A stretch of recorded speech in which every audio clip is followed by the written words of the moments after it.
Bienvenidos amigos, este es el programa Oralidad en los Procesos Civiles, a cargo de la Comisión Nacional y del equipo técnico institucional de implementación de la oralidad civil en el Poder Judicial. Como todas las semanas, este programa cuenta con la presencia de diversos juristas, docentes universitarios, jueces, que abordan temas vinculados a este modelo procesal que se viene implementando a nivel nacional desde el 27 de diciembre del año 2018. Ya en unos días se cumplirá el primer año del inicio de los procesos orales en materia civil en nuestro país. Bueno, hoy día tenemos a un invitado especial. Él es el profesor Forni Namanco Córdoba. Él es docente universitario, joven abogado con mucha dinámica en los temas civiles. Precisamente estuvo de expositor en el Pleno Nacional Civil y Procesal Civil que se realizó hace unos días y tocó un tema que es muy importante, que tiene que ver con derechos sustantivos, en este caso referidas a la posesión de bienes relacionados con los conflictos surgidos en la posesión de bienes entre familiares. Es un tema bastante actual, es controvertido además y ha sido materia de debate en este Pleno Nacional Civil y Procesal Civil. Pero además también contaremos con su opinión respecto a este instrumento, a este método de abordar los procesos civiles referidos a la oralidad. Precisamente el desalojo, que es la vía procesal a través del cual se dilucidan estos temas posesorios, tiene, por supuesto, desde el año 1993, la audiencia única como el escenario en el que se desarrolla este proceso civil. Bueno, sin más, dejemos que nuestro invitado nos dé algunos breves comentarios sobre el tema que acabamos de referir respecto a los derechos posesorios que se dilucidan en los desalojos en las que el demandante atribuye a su familiar la condición de precario y qué referentes podemos tomar para que este conflicto se dilucide de la mejor manera. Doctor Ford, gracias por la invitación. ¿Qué nos trae de nuevo estos temas vinculados a la posesión precaria cuando demandante y demandado son familiares? ¿La sola relación de familiaridad justificaría la posesión de un predio de propiedad del demandante o hay otros elementos además de esa sola familiaridad? ¿Cuáles los comentarios que nos tiene el día de hoy? Gracias, doctor Lama, por la invitación. Gracias a la Comisión también de Implementación de la Oralidad Civil en el Poder Judicial. Antes de responder su pregunta, permítame unas palabras previas muy rápidas de felicitación a la Comisión por todo el esfuerzo que se está haciendo para tratar de implementar en el buen sentido una revolución en los procesos civiles. Ya llevamos muchas décadas con muchos problemas derivados de ser tributarios de un proceso escrito, donde la parte oral, la parte de que el juez conozca directamente de las partes, el caso concreto, como que eso se ha ido dejando de lado y creo que el tema de la oralidad promete mucho, ¿no? Promete mucho, sobre todo dentro de las múltiples cosas, dentro de las múltiples bondades que la oralidad tiene, creo, y ya lo conversaremos ahora, el tema de transparentar, ¿no? Yo creo que en eso habría que hacer de las múltiples beneficios otras, que puede tener, entre otras. La transparencia. Personalmente creo que el tema de la transparencia merece ser resaltado, ¿no? En relación al tema que usted menciona, sí, cuando se habla de la oralidad en los procesos civiles en general, como que se tiende a señalar que en los procesos sumarísimos sería un poquito más sencillo, porque los procesos ahí serían relativamente más simples, ¿no? Entonces sería fácil para un juez, por medio del instrumento de la oralidad, resolver rápidamente en la audiencia única el proceso, ¿no? Y ahí sentenciar. Aparentemente hay una sola pretensión. Sí. No hay reconvención. Y el conflicto no sería tan complicado. ¿No es cierto? No sería. No sería. Incondicional. Sin embargo, la realidad nos da datos distintos, ¿no? Sí, lo que ocurre, y en el tema del desalojo entre familiares, por ejemplo, ha habido casos, ¿no?, que han tardado 6 años en resolverse, ¿no?, otros 4. O sea, el tiempo es mucho el tiempo. Quizás si se llegara a las metas que se buscan por medio de la oralidad, podría ser mucho menos, de repente la mitad o algo menos incluso, ¿no? Cuando se trata del tema del desalojo entre familiares, por lo menos los casos que se suelen ver, fundamentalmente tenemos un demandante que sí tiene el derecho a poseer, puede ser titular en general del derecho de propiedad, en el registro público aparece como propietario, ¿no? Mientras que el demandado pues termina resaltando o alegando fundamentalmente un tema de parentesco, un tema de necesidad, ¿no? Entonces, por lo menos a nivel de este tipo de procesos de desalojo en particular, el juez simplemente tiene que resolver la cuestión. Esta relación de, como usted muy bien lo ha planteado, esta relación de familiaridad da título para quedarse en el predio y responder esa pregunta, ¿no? Y ahí también me permito recordar lo que señaló usted en el pleno. El juez tiene que tomar una decisión, ¿no? O sea, el juez puede analizar el tema académicamente, puede darle muchas vueltas, pero la cuestión es esa y se puede plantear rápidamente, ¿no? Ser un hermano, ser un sobrino, ser un nieto, ser un padre, por ese solo hecho, la ley o el ordenamiento peruano me permite quedarme en el predio, ¿no? Y por lo menos en nuestra posición la respuesta sería negativa, habría que ver algún elemento adicional. Podríamos decir, depende. ¿No? Depende, ¿no? Y ahí se van construyendo algunos escenarios. Pero también cuidado con los depende, ¿no? Porque la idea es tener criterios certeros. No se puede nunca aspirar a que el juez sea un matemático, como querían los revolucionarios franceses, sea la boca de la ley. No. Sí, pero de todas maneras... Me refiero a depende en el sentido de que si la pregunta es, ¿puede el padre desalojar al hijo? Bueno, si el hijo es menor de edad a la que él le debe asistencia, es un escenario. Claro. Si el hijo es mayor de edad, que tiene condiciones para trabajar y de hecho tiene familia, es otro escenario. Exactamente, ¿no? Entonces, bien dices que cuando se trata de familiares, ¿cuál es el hecho que justifica la posesión del bien que pertenece al demandante, además del de ser familiar? ¿No es cierto?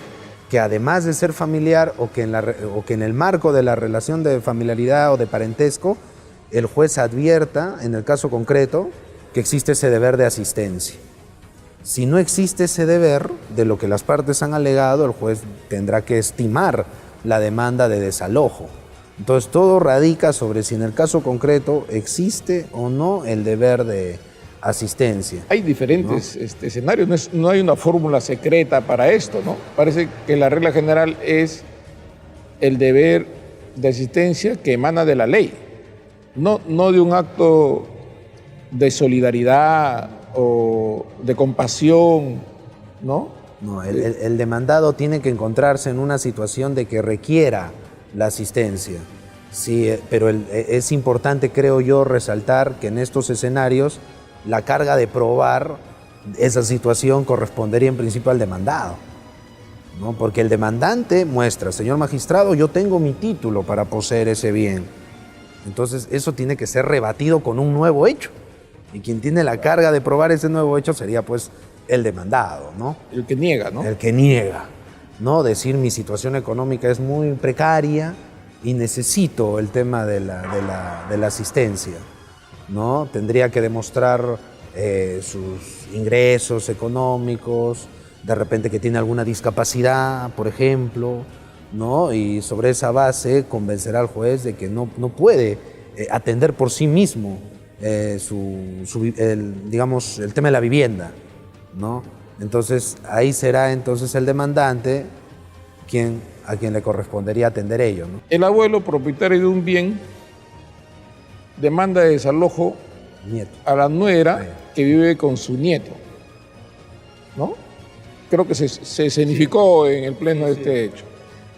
Ahora, el abuelo puede finalmente, ¿no? Porque si bien es cierto, la demanda la dirige a la nuera, pero la nuera que tiene al nieto sabe ir con el nieto. Entonces, la pregunta es, ¿en qué caso el abuelo no podría desalojar a la nuera y a su nieto? En mi opinión, cuando del caso concreto resulta que la nuera con el nieto ciertamente, porque todo va a ser en función del interés superior del niño, que el juez advierta de que definitivamente hay un desamparo, no pueden. Por el obligado, ¿no? Que en este caso sería... El padre, de repente el padre está fugado, está desaparecido. De hecho, en uno de los casos, digamos que se analizan, ¿no? Que jueces, profesores se analizan, hay un caso de Ica, recuerdo que el padre se había ido al extranjero, no habido.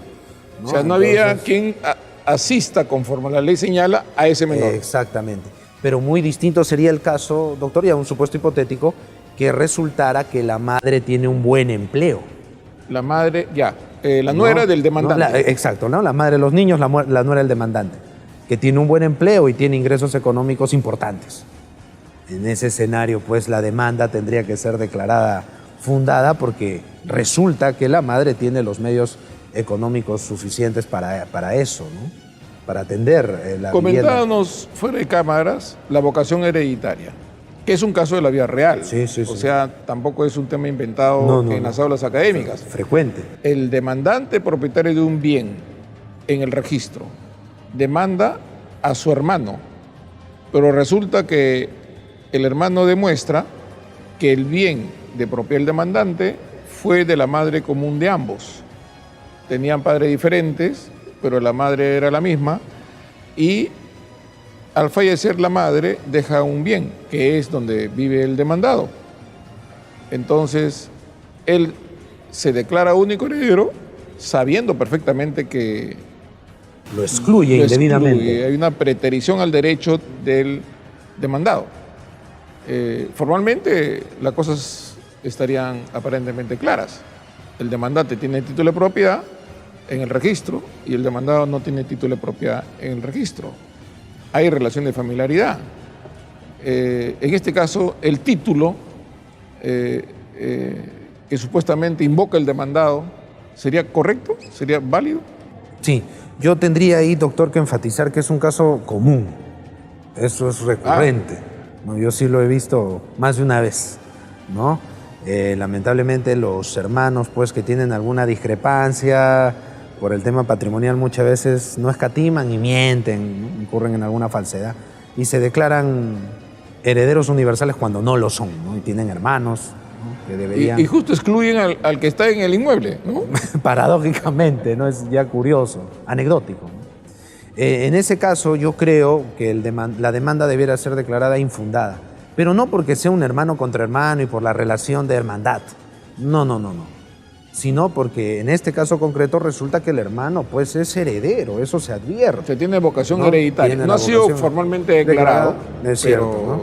Pero tiene, vía la normativa de sucesiones, tiene un derecho, ¿no? Porque el derecho nace con la muerte del causante, en este caso con la muerte de la mamá, desde ese momento, ¿no? Tan así que la declaratoria es meramente declarativa. Formal, declarativa, al punto de que quien no fue incluido podría hacerlo en el momento que estime conveniente el interesado. Exacto. No hay caducidad, no hay prescripción. No prescribe, ¿no? Para ser declarado heredero judicialmente, ¿no? Entonces, en ese contexto, el demandado sí puede alegar esa situación diciendo que también tiene derecho, ¿no? Y siendo más específico, sería un copropietario al final del día junto con el demandante, ¿no? Que indebidamente se ha hecho declarar dueño de todo. Ahora, la pregunta de rigor sería, oiga, pero esta cuestión de si se hizo ese trámite de sucesión intestada bien o mal, ¿se puede alegar en el proceso de desalojo? Y la respuesta sería que sí. La respuesta es afirmativa, evidente, ¿no? Porque es evidente. Y el cuarto pleno casatorio, que es la jurisprudencia vinculante que regula estos temas, le permite al juez, ¿no? Un abanico de posibilidades. Y si antes era discutible si se podían analizar ciertos temas en los procesos sumarísimos, lo cierto es que sí se puede, ¿no? Y hay una serie de asuntos, entre estos y el juez, como conversábamos también en la antesala, perfectamente podría decir, este derecho que supuestamente alega el demandante sería inoponible frente al demandado, ¿no? Amigos, esta es Oralidad en los Procesos Civiles. Estamos en una entrevista con el doctor Ford Dinamanco. Vamos a un pequeño corte y retornamos en unos minutos.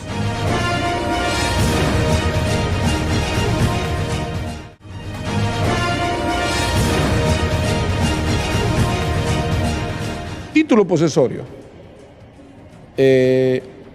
Causa que justifica la posesión. No tiene que ser necesariamente el título un título válido, pero es el que se alega para justificar la posesión, ¿no? La doctrina ha señalado que el título posesorio es el acto jurídico, sea en la versión alemana o nuestra o en la versión italiana, respecto al acto jurídico que, como sabemos, tienen sentido distinto y hay sobre el tema mucha discusión. Pero digamos, se trata de la expresión que posee o que cuenta el poseedor para efecto de justificar la posesión, nacida de la voluntad de las partes, ¿no es cierto? Bueno, este es el concepto tradicional de título posesorio. El arrendatario tiene título posesorio del contrato de arrendamiento. El propietario tiene título posesorio de su condición de propietario. Pero hay otros títulos posesorios distintos al acto jurídico, ¿no es cierto? Los de la ley, ¿no? Pero en este caso, los vínculos de familiaridad no están categóricamente señalados en la ley, sino que emergen de la ley, ¿no es cierto?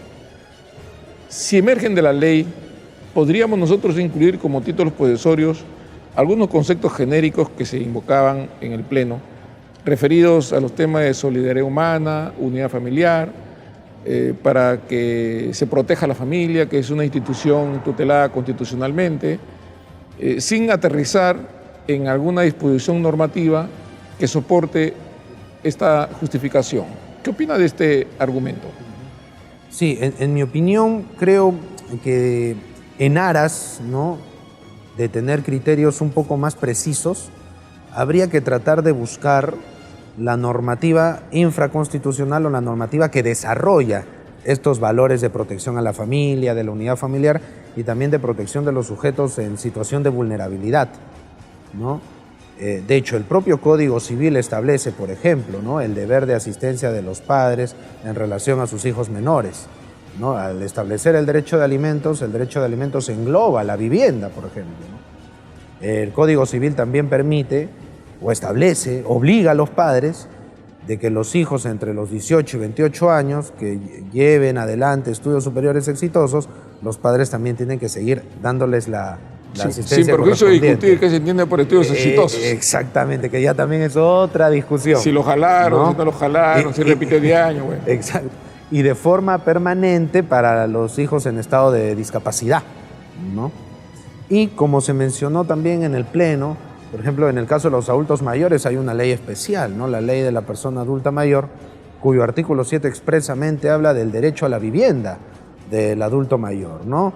Que hay los ascendientes, los descendientes, los hermanos, convivientes. Pero establece, ¿no?, una prelación. Establece una prelación, ¿no? Hermanos, cónyuge, hijos, nietos, digamos, en la prelación que se establece. O sea que si está el hijo, ya no llega el nieto. Exacto. ¿No es cierto? Eso se tiene que evaluar. Claro, ¿no? O sea, probar que el inmediatamente obligado por mandato de la ley a asistir no está habilitado. Exactamente, ¿no? O está desaparecido, fugado, no ha habido, ¿no? Y yo creo que estos criterios que están en las leyes, sea en el Código Civil o en ciertas leyes especiales como la ley del adulto mayor, serían, digamos, consideraciones un poquito más precisas que se inspiran en la Constitución, porque evidentemente esta normativa no es inconstitucional, ¿no? Y se me permite recordar muy brevemente, algunos han cuestionado, ¿no? Pero ¿cómo puede ser que por el solo parentesco se limite la propiedad, que es un derecho tan importante? Pero creo que a quienes opinan de esta manera habría que recordarles que estamos en un estado o en una economía social de mercado, ¿no?, que establece ciertos límites al derecho de propiedad. Y uno de estos límites es justamente lo que establecen estas leyes especiales, ¿no?, esta normativa, ¿no? Me parece que negar que los vínculos de parentesco en ciertos escenarios no limiten el derecho de propiedad, creo que sería negar, ¿no?, estos límites que constitucionalmente existen, ¿no? Una ejecutoria de la Corte Suprema, el año 2013, estableció que no es suficiente,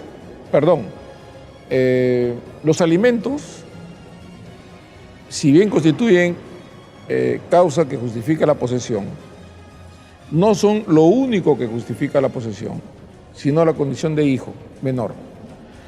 Se trataba de un caso en el que un señor convivió en el departamento de él con una señora y tuvieron un hijo. Hubieron discrepancias, el señor se retiró y al cabo de unos años él demandó el desalojo por precario contra su ex conviviente. Entonces, el juez de primera instancia, ante la rebeldía de la demandada, declaró fundada la demanda y ordenó el desalojo. En la apelación, la demandada dice que vive con la hija del demandante y que hay un juicio de alimentos iniciado. La Sala Superior, al revisar el caso, dice que efectivamente hay un juicio de alimentos, pero que el demandante ha cumplido con la pensión provisional que había señalado el juez. Entonces dice, como los alimentos forman parte, la vivienda forma parte de los alimentos, al estar al día en los alimentos, entonces ya cubrió la parte de vivienda. Y confirmó la sentencia, ordenando el desalojo de la hija. Subió a la Suprema y la Suprema dice, efectivamente, la vivienda forma parte de los alimentos, efectivamente el señor está pasando alimentos, pero el título posesorio no es solo los alimentos, sino la condición de hijo menor.